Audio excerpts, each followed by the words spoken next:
match हौग्रे Sadanand ball पाइरी कोयंग येंगी Sadanand से ball उंग याम है अदु माना उंगिंगैदा खाबद पी नोंदम्बना बॉल पूरा चेखले कन कौशले प्रेम ताप होई कैसु नासुंगदे लंगे तवे मगा खले हंद्रे लगे यमसान लगे क्लब की गोल पोस्ट में योगरे से सदानंद आमुसु कौशले सदानंद पंगाव द कवे गोल पोस्ट से नोंदम्बा कोयंग येंगी उसे नोंदम्बना काव बॉल मा सदानंद याम फजन इंटरसेप्ट तवी अदुगा कावग्रे पास पीग्रे उसे खाबा नंगदगा लाइबना सेफ गोल तौगे गोल कीपर हई सिंबदगी फाहौग्रे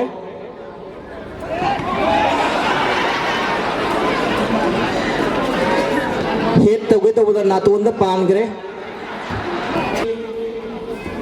अदुबो अनंतना काफलपो रोबर्टसन गाई उसे खाबा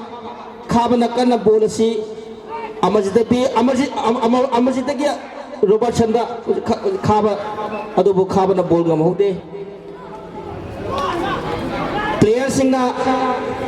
यारिबा मखै आरके अमरजित की मनाक चंगबदा खर सेक्शन बियो अकोइने सिनेमा द उजबदा विलेन जी याम थीन फुई दंबा फजब पास में पीखी थकोर की उजे बनीवुड की अमरजित शूट तकाई अदुबो रंजन न नोफेट तवरगा कौसो नाकपीगे न गाथोखरे रोबर्टो कार्लोस की स्टाइल कौरे अदुबो बॉल अदो बनाना शेप तादन स्ट्रेट लाइन द चखिन मपान थोखरे साइड लपा हजिक मतलब कोई भी तुंगा मनीवुड की साइड बॉल से लाए तो कोई न लेते नंता काउक्सले लाइबा दो डाई लाइबा थालो कन अदुबो बॉल अदु साफु कन काउरक पद नातोन द पालगा दि पक्सन गिबल याई मरम अदुना खजिक खंदोक पियो हौजे मा